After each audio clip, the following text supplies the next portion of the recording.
para começar, pode passar, por favor? A gente trouxe, aquele era o título da pesquisa, a gente traz alguns conceitos básicos, que eu não vou ficar falando aqui, porque não é esse o objetivo, mas a gente começou a consolidar a nossa pesquisa muito a partir de alguns fenômenos. Desses fenômenos a gente percebe, por exemplo, a convergência midiática, a mediatização em várias vertentes, a questão das mediações algorítmicas, a professora Kelly Wings também. Esse modelo de redes sociais que foi se constituindo, ele começou em 2008, 2009, mas ele está se constituindo ainda. A questão da crise do jornalismo, e aí depois, em 2022, a professora Lúcia volta a falar sobre esses embates que a gente tem entre o jornalismo, os jornalistas e o grande público, que às vezes tem aquele descrédito e, por outro lado, tem aquela tentativa de reforçar o jornalismo a todo momento como um lugar de segurança, um lugar de credibilidade.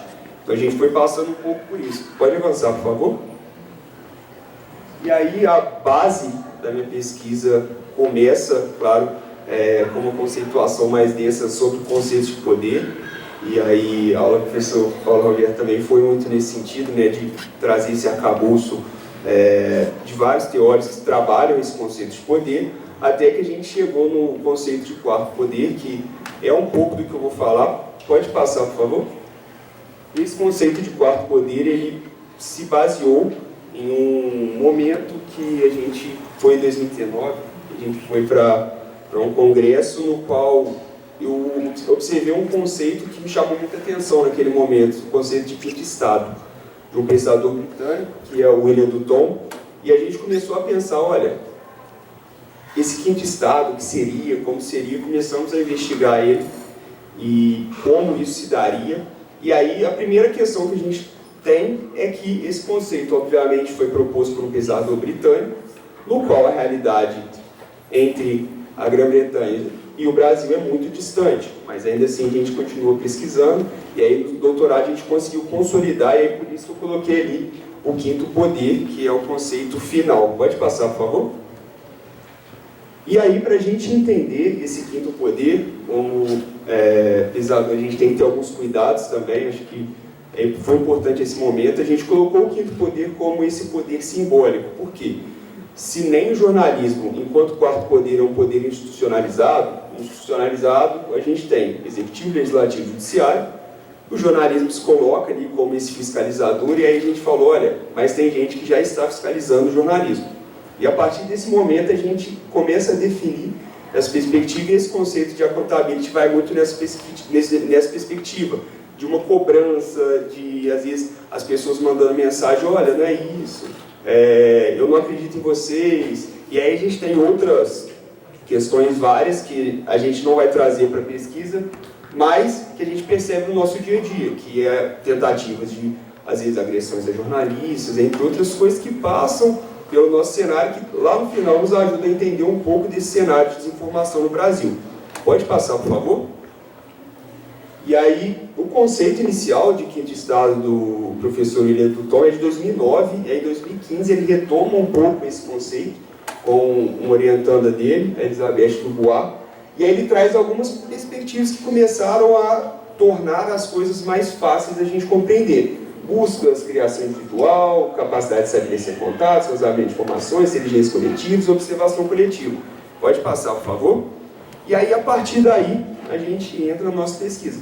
A metodologia, a gente utilizou uma combinação de metodologias, pesquisa bibliográfica, depois utilizamos a análise da materialidade audiovisual, que também, a minha pesquisa é muito audiovisual, ela fala muito sobre o audiovisual, mas, como a gente estava lidando com redes sociais, a gente expandiu. E a gente foi justamente nos paratextos, pode passar, por favor? A gente foi nos paratextos para entender um espaço ali, na época o Twitter, que a gente pesquisou ali o Twitter, de que modo ele estaria colocado, e para isso a gente estabeleceu alguns eixos de análise. Esses eixos de análise balizaram toda a nossa pesquisa, e aí temos os processos jornalísticos, interação e engajamento, legitimidade, essa questão da segurança do jornalismo e, por fim, essas disputas entre o quarto poder e os usuários. Aqui eu ainda não chamei de quinto poder, porque seria presunçoso, já que era um conceito que a gente estaria tentando definir. Pode passar, por favor? Pode passar de novo. A gente usou o Twitter, o X, que há um tempo atrás nem estava disponível para a gente. E, para a gente entender um pouco isso, a gente foi no perfil de um espaço jornalístico, ou seja, em um perfil que centralizaria esse quarto poder, e tentamos olhar a partir dos paratextos que se desdobraria dali. Pode passar, por favor? E a gente fez esse recorte ali no ano de 2022, e aí isso foi proposital, porque em 2022 a gente tinha eleições, a gente tinha outras questões, outras acontecendo, e obviamente isso poderia vir à tona. Pode passar, por favor?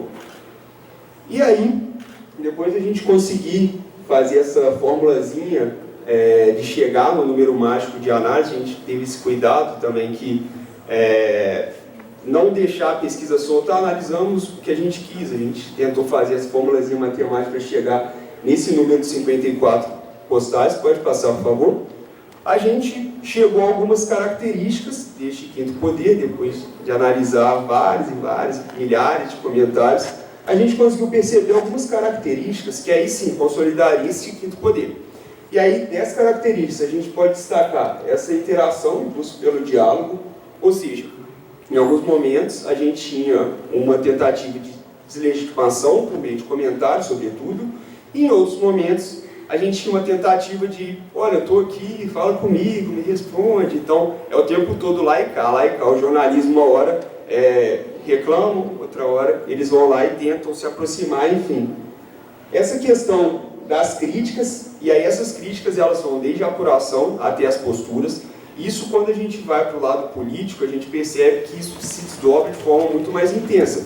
Em entrevistas ou materiais que tinham Lula ou Bolsonaro, que na época eram os dois presidenciáveis com maior chance de vitória ali, a gente percebia uma grande movimentação de pessoas, ou usuários, se a gente pode chamar assim, porque nem todos eram pessoas físicas ali, muitos deles eram apenas usuários, e a gente percebia que tinha uma tentativa de, às vezes, deslegitimar um conteúdo, não por deslegitimar o conteúdo, era simplesmente porque não concordava com aquilo, porque eu concordo com o outro lado. Então tem como se fosse um lado A e um lado B, e aí a gente já começa a entender essa perspectiva da desinformação.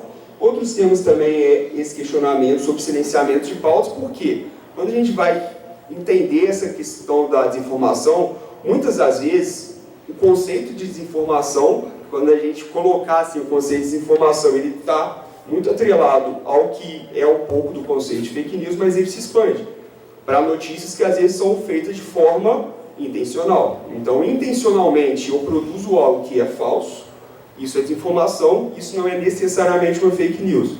E a gente percebeu que isso era uma tentativa muito forte de alguns usuários, e aí a gente identificou essa questão também, e, por outro lado, essa cobrança, o tempo todo cobrando que medidas fossem tomadas, que o conteúdo A não fosse ao ar e que o B fosse, que o tema A fosse tratado e que o B não. Pode passar, por favor? Outras duas características. Esses tensionamentos, a gente percebe o tempo todo. E, por fim, a gente percebeu várias tentativas de deslegitimar o jornalismo e muitas dessas tentativas, às vezes, eram feitas utilizando aparatos desinformativos. Quais? Às vezes, um meme, às vezes, uma matéria que estava fora de contexto, uma matéria que era falsa, uma matéria que foi criada ou pelaquela pessoa ou por outra pessoa. E aí a gente percebe algo que chama muita atenção para nós, a comunicação, ainda que interfaces aqui, porque a gente percebeu que a maior parte desses comentários, às vezes quando eram feitos com acusações, eles eram feitos a partir de uma replicação de uma figura, digamos, verificada. Figuras com milhares ou milhões de seguidores, ou seja, o que a gente chama hoje de influenciadores digitais, que no que a gente chama na pesquisa são os novos atores sociais digitais. A partir do momento em que... Pode passar, por favor? A partir do momento que a gente tem, de um lado, todo mundo pode produzir conteúdos, e aí o Manuel Castells falava isso lá em 2000. Usuários agora são produtores, são reprodutores e são receptores de conteúdo. A gente quebra aquela hegemonia da mídia como a única produtora de conteúdo, todo mundo pode falar. E aí, quando todo mundo pode falar, isso no primeiro momento é muito bom, só que a gente já percebe que isso também deve ter vários cuidados. Por quê? A gente tem identificado, e aí, desdobramento não só da pesquisa, como de alguns artigos que a gente foi desenvolvendo em alguns espaços, que Em alguns lugares, isso é muito difícil de se identificar, porque, por exemplo, se eu coloco uma desinformação e circulo em todas as minhas redes sociais, a gente já começa com um problema-chave, exemplo, WhatsApp, ele é criptografado. Então, ninguém sabe que eu estou espalhando desinformação no WhatsApp até que alguém denuncie essa desinformação. E, por outro lado, é muito difícil de verificar se essa desinformação é de fato desinformação, porque quem vai verificar? Como que você vai entrar lá no que a Meta garante que é criptografado, ou seja, ninguém tem mais acesso? Então a gente começa a criar alguns impasses. No Instagram, no Facebook, no Twitter ou no X, entre outras redes sociais, a gente tem outro impasse. A gente está falando de Big Techs. Essas Big Techs têm de fato interesse em combater a desinformação de forma massiva? E aí a gente começa a entender o porquê que esse fenômeno da desinformação ele está tão iminente, ele está cada vez crescendo, porque por alguns momentos é difícil de se combater isso. E aí, por exemplo, a gente participa, a professora Luz, a professora Kelly participam da Rede Nacional de Combate à Desinformação. E aí, obviamente, é uma rede com vários grupos que estão ali estabelecidos e que tentam combater a desinformação. Só que aquela desinformação que às vezes está em um grupo de uma família de 20 pessoas é muito difícil de ser acessado. Então, acho que aí está também um fenômeno que é muito difícil da gente combater. Como que a gente fala de combate à desinformação sem que isso seja fácil de ser combatido? Pode passar, por favor? E aí, nesse pêndulo entre o quinto estado e a desinformação, a gente destaca, primeiro, essa dificuldade óbvia em se combater. Segunda, uma falta de interesse de quem está lá no topo de combater a desinformação. E a gente percebeu agora, por exemplo, nas eleições americanas, que desinformações foram propagadas e elas não foram exatamente desmentidas. Por quê? Porque isso tem uma intenção. Então, quando se fala de intenções, sejam elas políticas, econômicas, sociais, isso se torna muito difícil, sobretudo quando quem espalha a desinformação está sob o controle dos algoritmos, está sob o controle das Big Techs, está sob o controle daquilo que move a desinformação. Então, se a gente pensar, por exemplo, no meme, se eu compartilho um meme hoje e ele viraliza, esse meme ele viralizou por quê? Eu entendendo o formato que o meme viraliza, ou eu entendendo o formato que um conteúdo viraliza, se, por exemplo, eu vou lá no TikTok e publico um vídeo totalmente desinformativo, utilizando uma musiquinha que está viral, utilizando algum trecho ali que está viral, utilizando uma hashtag bacana, eu consigo alcançar milhares ou milhões de pessoas sem que isso informe ou desinforme. Então, acho que o grande desafio hoje, para a gente pensar um pouco nessa desinformação, é justamente isso. Como que a gente vai informar e como que a gente vai combater a desinformação, às vezes, ao mesmo tempo, fazendo esses dois trabalhos, sendo que, às vezes, a mão de obra não dá conta de fazer nem o informar tudo, porque tudo está acontecendo. Então, é um pouco do que a gente chega na atividade fim. Pode passar, por favor? Que são alguns caminhos para a gente pensar nesse combate à desinformação. E aí o primeiro caminho, obviamente, a gente já está falando um pouco sobre esse cenário de não regulação da mídia. E aí na nossa pesquisa a gente identificou exatamente isso. No Brasil a gente não tem nenhum tipo de regulação e nem regulamentação da mídia. Então aí a gente já começa com um embate que é complicado. Fala-se agora da regulação das plataformas digitais, plataformas sociais e redes sociais digitais. Só que quem tem interesse e quem está por trás de quem está financiando esses Big Techs. A gente tem que pensar um pouco sobre isso antes da gente pensar com esse olhar que, obviamente, é uma possibilidade, mas a concretização dele depende de vários fatores que, às vezes, fogem da nossa alçada. E um outro mecanismo é essa questão da educação da mídia ou da literacia midiática. Como a Dayana trouxe, foi bacana, até falei com ela que seria muito legal que ela começasse, porque ela mostrou exatamente algumas formas de você ensinar o público, e aí vários públicos, a se educar midiaticamente. Só que, por outro lado, no Brasil a gente ainda está caminhando a passos muito lentos, a gente não tem exatamente uma forma de penetração da educação midiática para a massa, para as grandes massas. A gente não tem uma disciplina, por exemplo, nas escolas de educação midiática. A gente não tem no ensino fundamental e nem médio, então isso torna-se muito difícil. Pode passar, por favor? Algumas tentativas estão sendo iniciadas, e aí é importante ressaltar isso também. Em 2023, teve o primeiro seminário, da Semana de Educação Midiática. Então, são tentativas que estão começando a ser divulgadas e fomentadas, mas que ainda nos levam para esse espaço de que sempre tem muito a se fazer. Eu acho que quando a gente pensa nessa questão da literacia, da educação midiática, passa um pouco por isso. E aí, o fiel da balança, ou seja, o outro lado é o quê? Enquanto a gente tem essa dificuldade de estabelecer estratégias para o combate à desinformação, a educação midiática ainda está a passo lento. Então, é uma dificuldade que a gente tem aqui, e por outro lado, a desinformação é muito mais fácil, porque eu só preciso escrever alguma coisa em que eu saiba mais ou menos como fazer para alcançar as pessoas, ou seja, para entrar nos algoritmos, e aí eu desinformo. Eu consigo desinformar de forma tranquila. Mas, pode passar, por favor? A gente está tentando. A gente começou com esse trabalho também juntamente com a Rede Nacional de Combate à Desinformação, aqui no FJF. No ano passado a gente iniciou um projeto, que é o Apuraí, que a gente está nesse momento de, às vezes, monitorar, de, às vezes, tentar combater algumas desinformações, e é muito aquela questão de um trabalho de formiguinha. A gente tenta daqui, outro grupo tenta de lá, a gente se junta para fazer uma tentativa maior, e aí a gente consegue, aqui na academia, começar a dar passos para o combate da desinformação, e, por outro lado, a gente tenta encostar com a mídia.